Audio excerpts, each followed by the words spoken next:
gis naa ñu bëri ñu tiit ndax ñu ngi naan 16e de finale comme Maroc gagné na Côte d'Ivoire toog na ñu nit waruñ toog dañoo war a gagné egg mais je pense que on a toutes nos chances pour mën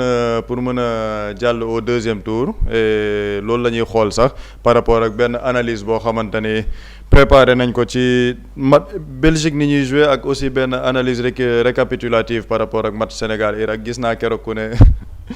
ne ñii moom xanaa ci ñëpp la ñuy wax ci lépp la ñuy wax ma ne ko moom daa xamul ni rek ñun yàlla moo ñu nattoo média mais ay footballeur retraité lañ donc bu ñu xoolee par rapport ak match Sénégal Belgique bi dañuy commencer par rapport à la Belgique ak ñi nga xamante ni ñoom noonu la ñuy jouer maintenant il faut savoir que Belgique c'est une bonne équipe boo xamante ne am nañ ay individualités yu baax comme Kevin De Bruyne Doku Trossard ñi nga seen ligne offensive bi nekk na ligne offensive boo xamante ne ils peuvent créer du danger comme Jérémy Doku il est très virevoltant moom il est très bon dans les espaces donc moom il peut créer du danger ci côté bi Leandro Trossard tamit pareil Kevin De Bruyne ak Yuri Tillmans nga xamante ne ñoo nekk seen milieu de terrain ñoom ñooy on va dire les maîtres à penser de seen équipe boobu donc jeu bi yëpp ci ñoom lay jaar bu fekkee ne dañuy xool nag seen système de jeu Belgique plutôt ñoom dañoo am un système de jeu très offensif te loolu da nga koy xool à travers ñoom bu ñuy engagement xam nga li ñu naan engagement mooy bu ko gars yi mënee comprendre lu simple rek mooy bu ñuy commencer match bi équipe bi war a démarrer match bi ñoom engagement bi nu ñu koy defee au niveau de l'engagement da ngay xool la Belgique ñoom dañuy bàyyi 3 défenseurs seeni 3 joueurs la ñuy bàyyi ci ginnaaw mais tous les autres joueurs de la Belgique ñoom dañuy nekk ci ligne médiane bi ñoom ci ligne médiane bi la ñuy taxawee parce qu'ils ont un système de jeu très très offensif donc ñoom à chaque fois que ñuy def engagement seetaan naa ko seen match contre Égypte seen match contre Nouvelle-Zélande ñoom lii mooy seen tactique de jeu par rapport à l'engagement bu fekkee ni ñoom ñooy centré début match bi da ngay gis tout le temps dañuy def 3 joueurs yoo xamante ne ñoom la ñuy bàyyi ci ginnaaw mais tous les autres joueurs dañuy nekk ci ligne du milieu de terrain bi parce que au niveau de l'engagement automatiquement bu ñu passé le défenseur bi nga xamante ne moom mooy téebal bi rek joueurs yëpp dañuy fàq ji dem ci zone adverse bi ñoom au niveau de l'engagement noonu la ñuy def moo tax boo ko xoolee fii c'est l'engagement automatiquement bu joueur bi jotee bal bi rek da ngay gis tous les autres joueurs ñu ngi ci camp adverse bi parce qu'il prépare ñoom benn système de jeu boo xamante ne c'est un système de jeu offensif là tu as le porteur du ballon moom mi nga xamante ne moom moo yore bal bi tu n'as que 2 joueurs de la Belgique ñoom ñoo nekk seen zone et là tu vas te dire que mais ñii amuñ benn placement tactique c'est parce que ñoom nii la ñuy defee engagement à chaque fois bu ñu joxee bal bi le défenseur automatiquement il cherche devant donc daa ngi gis yeneen joueurs yëpp ñu ngi def course di dem vers la zone de l'équipe adverse ñoom noonu la ñuy defee seeni engagement donc c'est une équipe très très offensive et même par rapport ak jeu bi boo xoolee tamit ñoom seen jeu Belgique ils ont un jeu très offensif comme ni ma ko waxee et loolu ni nga koy jàngatee mooy à chaque fois qu'ils sont en phase offensive mooy bu ñuy dem di attaquer ji équipe bi nga xamante ne ñoom la ñuy dajal tout le temps il y a au moins 7 à 8 joueurs yoo xamante ne dañuy nekk ci booru surface de réparation bi fii yaa ngi koy gis seen match bi contre Égypte ba nga xamante ni dañoo war a attaquer il y a au moins 7 ou 8 joueurs yoo xamante ni da nga koy compter ñu ngi aux abords de la surface égyptienne donc ñoom saa yu ñuy attaquer dañuy attaquer en nombre il y a les latéraux comme Thomas Meunier ak seen beneen latéral boo xamante ni ils apportent du surnombre ci aile yi seen excentré yi dañuy dugg au niveau de l'axe et il y a les milieux de terrain comme Kevin De Bruyne Yuri Tillmans yoo xam ne dañuy attaquer ñoom it dañuy topp bal bi et foofu ils sont toujours en surnombre avec 7 ou 8 joueurs yoo xamante ni dañuy dem attaquer ji donc ça c'est leur système de jeu offensif loolu nag lan lay indi ils ont un système de jeu très très offensif maintenant lacune yi nga xamante ni ñoom dañ koy am leur lacune mooy ils laissent énormément d'espace derrière Belgique bu ñuy jouer comme ils ont un système de jeu très offensif da ngay gis fii seen match contre Nouvelle-Zélande la Nouvelle-Zélande dañoo def transition rapide et dans la transition rapide tu vois qu'il n'y a que 5 joueurs ou 6 joueurs belges yoo xamante ne ñu ngi ñibbisi lan moo tax parce que tous les autres joueurs ñu ngi woon ci camp adverse bi à travers leur système de jeu offensif donc ñoom dañuy bàyyi ay espace yu bëri sur les côtés parce qu'ils ont des latéraux yoo xamante ni dañuy yéeg ils laissent beaucoup d'espace aussi au niveau du milieu de terrain ci biir zone axiale bi parfois en attaque placée parce que booy xool seen match bi nga xamante ni joué nañ ko avec l'Égypte am na benn action aussi boo xamante ni ñoom ñëpp dañoo dem di attaquer Égypte am benn contre-attaque fii comme ni nga koy gisee ci image bi tu as tous les joueurs de la Belgique ñu ngi ci camp adverse Égypte bi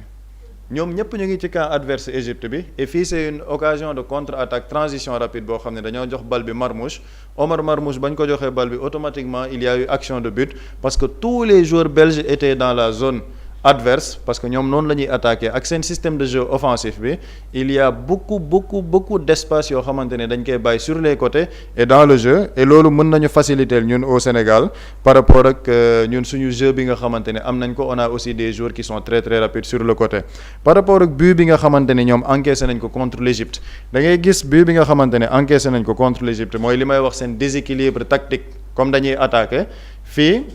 le joueur qui doit recevoir le ballon mooy le numéro 8 égyptien moom moo dugal bal bi après mais li ngay nemmeeku mooy dans la zone axiale il y a eu un énorme espace boo xamante ni normalement s'il y avait un équilibre tactique espace bii nii du am tu as le défenseur central moom dugg na ci biir surface bi milieu de terrain bi ils ont laissé énormément d'espace dans la zone axiale ce qui a permis aux joueurs égyptiens mu mën a toucher le numéro 8 qui est tout seul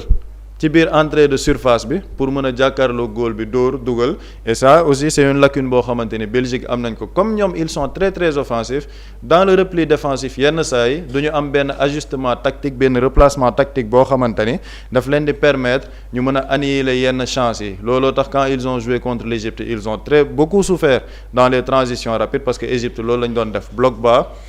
contre-attaque transition rapide et ils ont eu énormément d'occasions donc Belgique bu ñu mënee jàngat ñoom ci seen système de jeu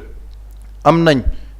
des atouts au niveau de l'attaque comme ni ma ko waxee Jérémy Doku il est très bon Leandro Trossard ils sont bons parce que ñoom dañuy nekk ay excentrés yoo xamante ni ils provoquent ils sont très provocateurs te facilement ils peuvent te créer un penalty des coups francs ils ont des milieux de terrain yoo xamante ni créatifs Kevin De Bruyne Youri Tielemans donc ñoom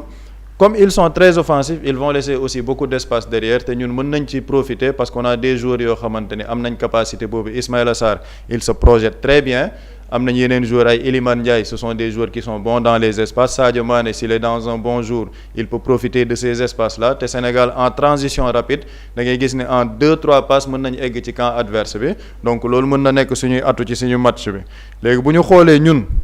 par rapport ak mooy li ma doon wax récapitulatif suñu match contre Irak bi boo xool suñu match contre Irak le Sénégal est resté fidèle à son style de jeu dès le début de match style de jeu bi mooy lan suñu match yi de poule yi ñu joué yépp dañoo dem vers un pressing haut pour empêcher à l'équipe adverse de pouvoir jouer da ngay gis pressing haut bi à chaque fois tu as au moins 5 joueurs sénégalais yoo xamante ni ñu ngi fa pressing haut bi lan lay permettre mooy le porteur du ballon mooy le défenseur irakien il ne pouvait pas avoir de solution dans la sortie de balle au milieu de terrain parce qu'il y avait un pressing coordonné boo xamante ni joueurs yi ñu ngi ko doon def te lii c'est à la 36e seconde donc da ngay gis ni dès le début de match le Sénégal opte pour une ligne défensive haute boo xamante ni dañuy dem def un pressing coordonné boo xamante ni dañuy annihiler toutes les chances de passe yoo xamante ni dafay nekk ci zone axiale bi et loolu ça peut être très bien par rapport à notre jeu contre la Belgique parce que si on empêche à la Belgique de toucher seen milieu de terrain muy Youri Tielemans Amadou Onana bu fekkee ni moom mooy jouer ak Kevin De Bruyne on va empêcher à cette équipe belge de pouvoir produire du jeu donc bal bi du mën a egg ci seeni zone excentrée donc loolu avec ce pressing aussi c'est très bien coordonné le Sénégal peut avoir ses chances te loolu la ñu gis ni loolu la ñu def ba ñuy dajeek Irak maintenant par rapport ak yenn lacunes yi nga xamante ne am nañ ko contre Irak parce que les gens ont pu le voir dañoo mëne 1-0 Irak am carton rouge mais toute la première mi-temps tu avais l'impression que c'est le Sénégal qui jouait à 10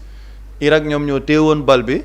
peut-être di def du jeu ak loolu lan moo ko waral man damaa gëm ni dans ce match il y a eu un problème boo xamante ne am nañ ko on a eu quel problème mooy au milieu de terrain on a eu un milieu de terrain défensif sans un milieu de terrain créatif boo xamante ni dafay proposer du jeu tu avais Gana Gueye Lamine Camara bi nga xamante ni moom on lui donne le sale boulot on va dire entre guillemets dans cette coupe du monde parce que moom mooy dem au pressing moom mooy def le milieu box to box di dem ratisser large di dem récupérer ay ballons donc boo tegee Gana Gueye bi nga xamante ni moom moo am le rôle de sentinelle nga teg Lamine Camara Habib Diarra qui est dans le même style de jeu parce que moom c'est un milieu box to box c'est pas un milieu booy xaar ci moom de la créativité donc au Sénégal on n'avait pas ce milieu de terrain buy créer le reliant entre milieu de terrain bi ak attaque bi looloo tax première mi-temps bi on n'a pas pu voir une équipe sénégalaise boo xamante ni dafa doon créer du jeu parce que tout simplement le milieu de terrain il n'y avait pas ce milieu de terrain créatif looloo tax da ngay gis am na ci benn action boo xamante ni Krépin Diatta qui est latéral moom moo obligé repiquer dans l'axe fii da ngay gis ci action bii nii Krépin Diatta qui est latéral moom moo obligé repiquer dans l'axe avec une équipe irakienne qui était très très bien en place Krépin Diatta qui est latéral il a été obligé de venir pour mën a ñëw créer du jeu au niveau du milieu de terrain ndax lan tous les joueurs yeneen yi ngay gis ñëpp il n'y avait pas de débordement il n'y avait pas d'appel les joueurs étaient statiques ci beneen image bi nga xamante ni mu ngi ñëw da ngay gis ni Gana Gueye il était le porteur du ballon Gana Gueye en étant porteur du ballon da ngay gis ni il n'y avait pas de solution yoo xamante ni ñu ngi ko doon jox il n'y avait pas de solution parce que les joueurs étaient statiques bi nga xamante ni dañuy ñoo waroon def peut-être les démarquages wala ñu def ay appel contre appel et boo xoolee ci zone boobu Gana Gueye moom en ayant le ballon joueurs irakiens yi ñu ngi def seen bloc mais tous les joueurs sénégalais yi ngay gis ku ci nekk doo gis mu nekk en mouvement ku ci nekk mu ngi jàkkaarloo Gana Gueye en étant statique et Gana Gueye il n'a pas d'offre il n'a pas de solution lenn la mën a def mooy toucher son latéral toucher l'ailier Ibrahima Mbaye wala génnaat jouer avec son axe central lii la koy wan mooy on n'avait pas cette créativité au niveau du milieu de terrain comme ni ñu ko doon amee avec d'autres profils parce qu'il y avait un milieu de terrain boo xamante ni à peu près ils ont tous le même profil mooy le profil défensif dem di récupérer le ballon dem di gratter fenn dem di def le jeu box to box Lamine Camara ak Habib Diarra ils avaient pratiquement le même rôle et ci man foofu on avait un poste doublon c'est-à-dire qu'on avait 2 joueurs pour un rôle looloo tax on n'avait pas de créativité léegi après booy xool balaa ñoo ñëw sax ci changement Pape Gueye bi ba mu ñëwee ce qu'il a apporté au niveau du milieu de terrain il y a un aspect qui est très important mooy Ismaïla Sarr qui a été placé en pointe quelle est l'importance de Ismaïla Sarr en pointe déjà saison bi yëpp pointe la ko joué au niveau de Crystal Palace il a mis des buts mais boo xoolee ci action de but am bi nga xamante ni Lamine Camara moo ko passe but bi foofu da ngay xool l'intelligence de déplacement de Ismaïla Sarr parce que boo xoolee ci action bi fii Lamine Camara mu ngi ak bal bi war a def un retrait ba muy def le retrait Ismaïla Sarr il était derrière le défenseur irakien mais quelle est l'intelligence de Ismaïla Sarr en tant qu'attaquant de pointe ba ñuy def la passe Ismaïla Sarr dafa ñëw attaquer le ballon devant le défenseur irakien loolu moom mooy déplacement attaquant de pointe boo xamante ni il va vers le ballon xam na bal bi fan la ko war a mën a songee pour mën a dugal bu fekkee ni yeneen attaquants yi la ils n'ont pas ce réflexe de faire une course devant le défenseur irakien pour devancer ko pour def benn plat du pied wala laal ko tuuti ak tànkam pour bal bi mën a dugg et fii Ismaïla Sarr il a eu l'intelligence moom def benn appel devant le défenseur boo xoolee défenseur bi comme il était devant le jeu gisul Ismaïla Sarr ci ginnaawam donc il ne s'attendait pas à la course de Ismaïla Sarr mais Ismaïla Sarr comme xam na ni foofu bal bi foofu lay ñëw il a fait la course devant le défenseur irakien pour mën ko fa jiitu donc ça aussi c'est très très important par rapport ak suñuy attaquant de pointe parce que Sénégal dañ la doon wax noonu Nicolas Jackson nga dégg ay gars ñu ne la day sonal défense attaquant soxlawuñ nga sonal défense attaquant li ñuy xaar ci yow mooy nga dugal ay but Erling Haaland démb match Norvège bi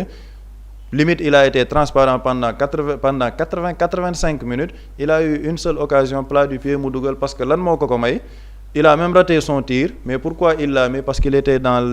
la zone bi nga xamante ne bal bi foofu la war a ñëw donc attaquant avant nga mën a dugal but c'est les déplacements mais c'est aussi le sens du jeu le sens du buteur te Ismaïla Sarr da nga koy gis ci action boobu par rapport ak suñu fin première mi-temps li may wax ni on a eu des difficultés contre l'Irak parce que tu sentais que même Sénégal moo nekkoon à 10 contre 11 da nga koy gis début match bi maa ngi ne la dañoo def un pressing coordonné haut on empêchait l'Irak de jouer moo tax ñu dugal très tôt mais booy xool ci fin deuxième mi-temps bi il y a eu un pressing boo xamante ni ce n'est pas un pressing coordonné fii boo xoolee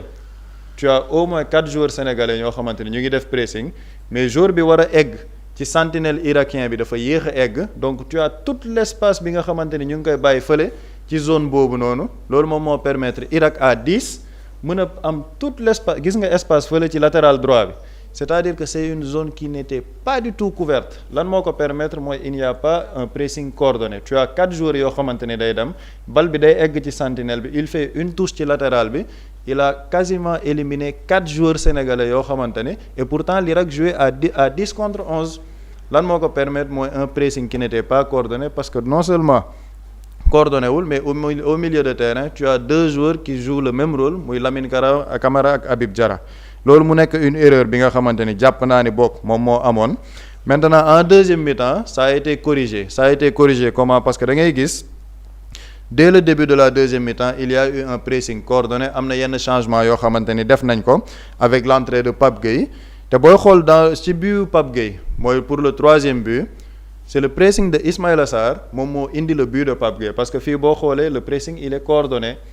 La zone fii elle est couverte parce que tu as deux milieux de terrain Pape Gueye ak Idrissa Gana Gueye ñu ngi fii Idrissa Gana Gueye il va faire une course vers l'avant l'Irak n'a pas de solution de passe Ismaïla Sarr il récupère le ballon ni mu récupérer le ballon 7 secondes ou 8 secondes après qu'est-ce que ça amène une occasion de but parce que ci lay jox Pape Gueye bal bi Pape Gueye hors surface mu déclenché pour mën a am son but l'importance d'un pressing coordonné c'est-à-dire que attaquant de pointe bi ailier bu ñu defee un pressing coordonné avec un milieu de terrain qui suit le jeu foofu si tu récupères le ballon nga am un milieu buy projeté wu automatiquement le milieu il est en position préférentielle parce qu'il est devant les buts et boo amee milieu de terrain buy fekk ji comme Pape Gueye da ngay mën a am ay chance te loolu moom mooy indi ci rôle bi nga xamante ni Pape Gueye am na ko dans son entrée en jeu sànq maa ngi naan la Gana Gueye il était tout seul en sentinelle avec deux autres milieux de terrain qui avaient le même profil Habib Diarra ak Lamine Camara même profil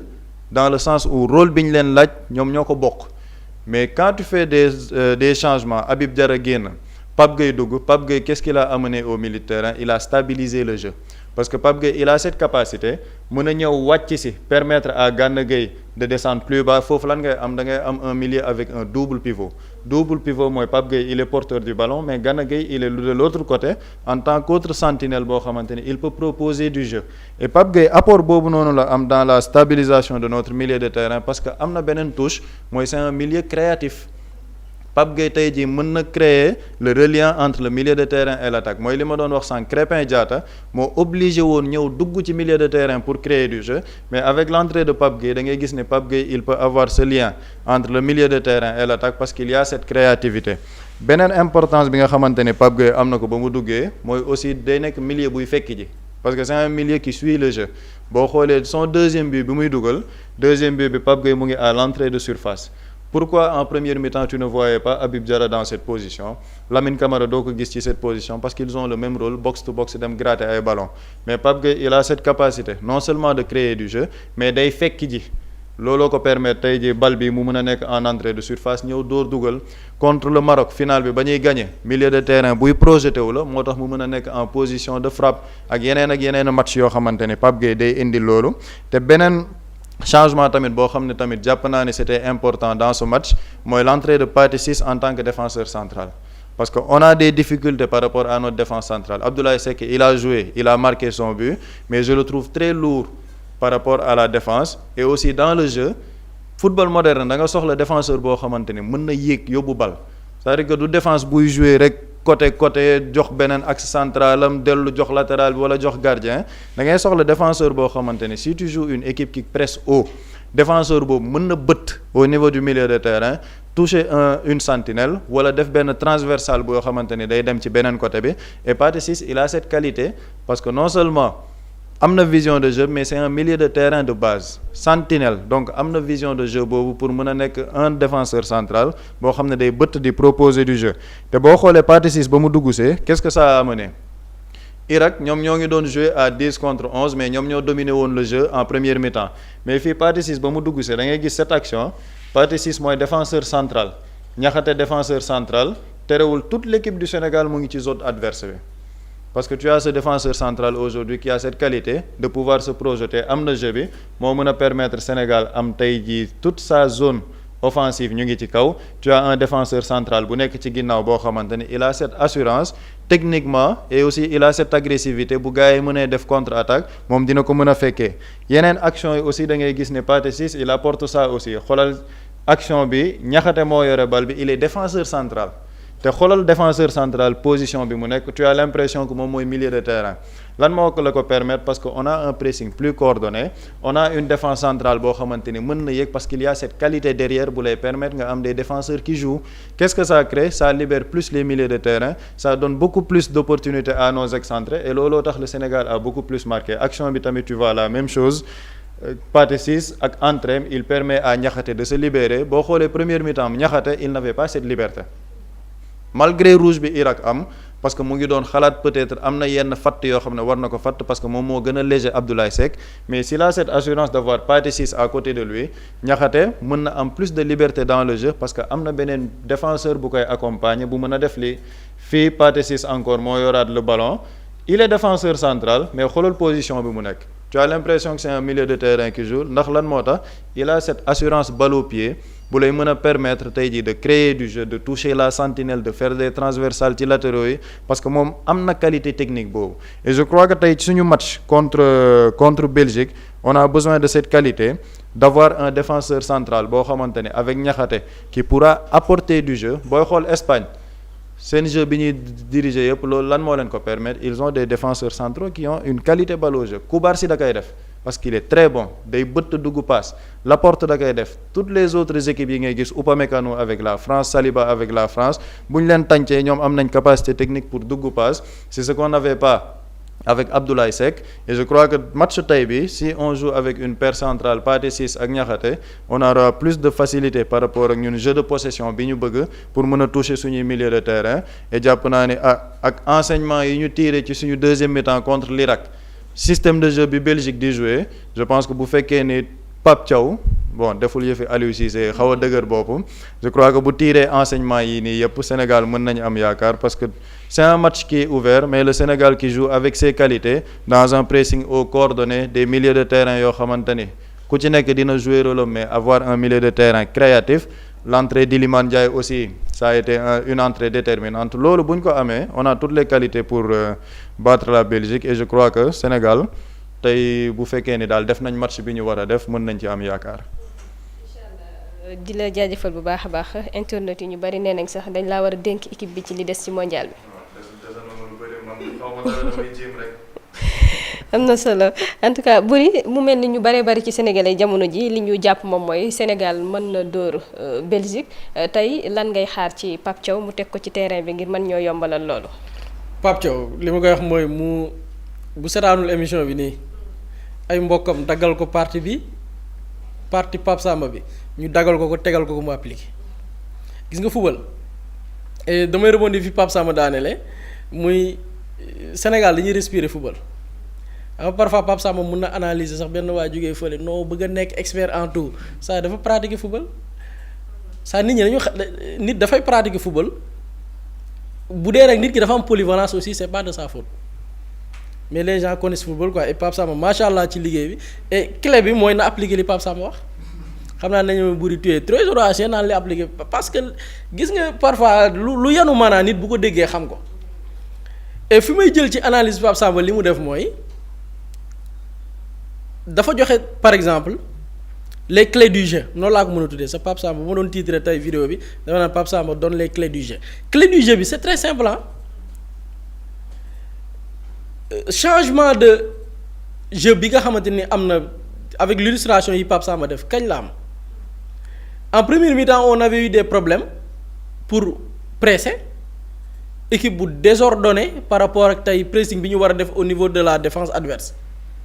mais fan la changement amee je pense que transition boobu moo gën a am solo c'est-à-dire que changement de jeu fan la amee mooy on a beaucoup pressé te adversaire bi ca kaw et loolu c'est très simple da ngay wax naan la meilleure manière de défendre c'est d'attaquer en football l'équipe qui attaque dans tous les matchs équipe bi gën a offensif avec une vocation offensive à 80-90% mooy gagné waxuma du ñàkk de dina ñàkk mais 90% mooy gagné man je suis pas supporter de balaa ñeen yaakaar ni catalan la du ma catalan man bëgguma sax Barcelone mais da ngay gis Pep Guardiola bu Barcelone ak bu Man City bi mu koy yóbbu au sommet c'est une équipe qui attaque 80% de ces matchs da koy gagné 90% pourquoi parce que c'est une équipe qui attaque et da ngay gis ni c'est un sélectionneur boo xamante ni c'est pas un sélectionneur défensif Pep Guardiola jël na latéral joué loo ko daanaka défenseur central jël un joueur boo xam ne vocation excentrée la am football loo ko latéral wala jouer avec un 11 boo xam ne amul milieu défensif tous les joueurs yi jouer milieu c'est des joueurs yoo xamante ni à vocation offensive lañ dañ leen former en tant que des milieux offensifs des animateurs da ngay gis Pape Thiaw man dama ne la clé du match Pape Samba joxe na ko pourquoi changement de jeu bi am c'est-à-dire que moment bi ñu pressé action bi nga xamante ni ci la Pape Gueye duggee ama Pape Gueye kan la ko def pourquoi on a mis pression sur l'adversaire tànc leen ñu def des erreurs ñu récupérer dugal xam nga kañ la c'est après 57e minute déjà la première clé mooy coach bi teel na def changement par rapport ak dañu ko doon wax les matchs précédents bàyyi ba 80 minutes nga ne da ngay def changement xel mënu ko nangu Sénégal dafa nekk en supériorité numérique avec un carton rouge de l'Irak ñu gis ne amul changement dans le jeu ñenn ñi sax commencé nañoo mer bi ñu mi-temps naan lii demul fenn nañu ñibbisi deuxième mi-temps nit ñi nee nañ ñun nañu lem suñuy bagage ñibbisi lii on mérite pas de participer à cette coupe du monde fan la changement amee on est arrivé à la 57e minute nañu jël les changements Pape Thiaw dafa génnee kan Lamine Camara génnee Habib Diarra génnee ki nga xamante ni mooy Ibrahima Mbaye génnee nañ 2 milieux défensifs génnee un attaquant mais ñan ñoo leen remplacer 2 attaquants ñoo leen remplacer ak un autre milieu défensif Pape Gueye moo ñëw remplacer Pape Gueye moo dugg Nicolas Jackson Iliman Ndiaye c'est-à-dire on a fait sortir 2 milieux défensifs remplacer leen ak 2 attaquants génne 2 milieux défensifs remplacer leen ak benn milieu défensif on a changé de cap c'est-à-dire que on est passé d'un 4-3-3 bi nga xamante ni on a 3 attaquants yi nga xam ne ñooy pressé avec des milieux défensifs yi nga xamante ni xëy na comme Pape Samba laa souligné ay box to box lañ dem vers une attaque boo xamante nii mën nga ko dippee sax mën nga ne on a joué avec 4-2-4 4 défenseurs 2 milieux défensifs 4 attaquants ci kaw et 2 milieux défensifs yi dans la formation du jeu ça devient pas 4-2-4 de tu joues en 4-5 tu joues avec 4 défenseurs 1 milieu défensif et 5 attaquants parce que Pape Gueye dafay projeté wu de l'avant c'est-à-dire que en haut t'as 5 joueurs yoo xamante ne nii à vocation offensive lañ Sadio Mané Iliman Ndiaye Nicolas Jackson Ismaïla Sarr ci kaw Pape Gueye bi nekk derrière eux en tant que milieu offensif lay jouer instant boobu noonu c'est-à-dire que gis nga pour man la recette est très simple gis nga coach bi bu mu compliquer suñu match gis nga c'est très facile la meilleure manière de gagner un match c'est d'attaquer football dafa xewi les sélections man seetaan naa match France bi am na lu ma ci gis tuuti mais France 2 milieux défense xoolal li ma la wax nii li Pape Thiaw def fekk iranien 1-0 nga dugal irakien plutôt 1-0 nga dugal def ce changement là t'as marqué 4 buts recette bi mooy lan t'as joué avec un milieu défensif Idrissa Gana Gueye un autre milieu boo xamante ni dafay dem muy Pape Gueye avec 4 attaquants ci kaw les joueurs de l'Irak là ni ñu sonale woon en premier mi-temps def sonn parce que xam nga lañ gën a tal défendre la ñu gën a tal parce qu'on a 5 joueurs ci kaw yoo xamante ni dañuy pressé ñu leen may ñu nooy te lu ñu am dañ koy dugal la recette est très simple et surtout que avec l'équipe bi nga xamante ni mooy Belgique man de Belgique 5 ans ci ginnaaw laa gënoon ragal que Belgique bu 2026 c'est-à-dire que Belgique c'est une équipe boo xamante nii jamono ji c'est équipe la bon sous-estimé mooy équipe bi mais je pense que Belgique bi nga xamante nii Lukaku bi mu nekkee au meilleur de sa forme Kevin De Bruyne amul naataango ci les milieux défensifs ou bien les milieux offensifs même jamono Eden Hazard man équipe boobu laa gënoon ragal kii bi Belgique da doon am 2 effectifs yoo xamante ni en dehors du 11 de départ boo xoolee le banc mais t'as peur man équipe Belgique 5 ans ci ginnaaw laa gën a ragal que Belgique bu taay bi xam nga lan moo ñu manqué audace et je pense que le sélectionneur deuxième mi-temps bi nga xamante ni joué nañ ko avec l'Irak pour man am na la recette qu'il faut pour xam ne lii mooy gagner match recette bi mooy la meilleure manière de gagner un match c'est d'attaquer. Le Sénégal peut jouer avec 4 attaquants Sénégal peut le faire 4 attaquants mën nga ko jouer da ngay presser équipe bi ci kaw jël ko ci kaw comme Pape Samba l'a souligné avec le changement de partie 6 c'est-à-dire que coach bi am na tous les ingrédients pour faire ce qu'il faut choix yi rek laay ragal mu ñëw indilaat ñu même système tout en sachant que lii du dox mais espérons que coach bi dinañu tegal li nga xamante nii moo ñu mën a permettre parce que on a une équipe boo xamante nii tey Sénégal pour man mën a dem fu sori ci compétition bi Sénégal France laa jàpp sonal ko première mi-temps te France bu ma teeloon def samay changement France du ma dóor France daf ñu dóor ñun wax nañ ko fii match bi lépp bon tey France boobu noonu da nga koy seetaan ci match yi mu joué après le Sénégal nga xam ni beneen équipe bu dul Sénégal bu mu téye tër la kon on peut faire l'affaire gis nga màgguñu effectif amuñu équipe bu bon question problème mu choix la man coupe du monde bi man loolu laa gëm ne France kese laa fi tiital te France avec une bonne discipline tactique man France dama koy defal affaire bu mu ko amaatee en finale xaw ma xam ne yaa dajawaat ak moom c'est ça c'est-à-dire que am. Muslay Immo Sénégal moo ñëw taxawu leen indi ay saafara ci jafe-jafe yi ngeen di dund ci wàllum immobilier yow mi bëgg a jënd terrain yow mi bëgg a jënd kër wala tabax jokkool ak Muslay Immo da nga am sa kër bëgg ku la ko terrasseel wala nga am sa tool bëgg ku la ko lotiseel defal la ko ay terrain Muslay Immo daf leen koy jàppandil gunge leen ci anam gu mucc ayib ku am sa kër itam te nekkoo ci biir réew mi bëgg ku la ko toppatool gérer la ko Muslay Immo moo ci gën a gaaw gën ci wóor yow mi bëgg defaraat sa kër wala nga bëgg a toxu te bëgg ko la ko nettoyer ba sax nga bëgg a defar plan architecte plan béton armé wala nga soxla ay conseil ci wàllum immobilier contactel Muslay Immo Sénégal ci 77 887 25 13 77 887 25 13 man ngeen itam abonné ci seen YouTube bi di Muslay Immo Sénégal ngir yeneen i xibaar ak Muslay Immo Sénégal jaaxle jeex na ci wàllum dëkkuwaay. Quand l'immobilier devient une évidence, contactez-nous.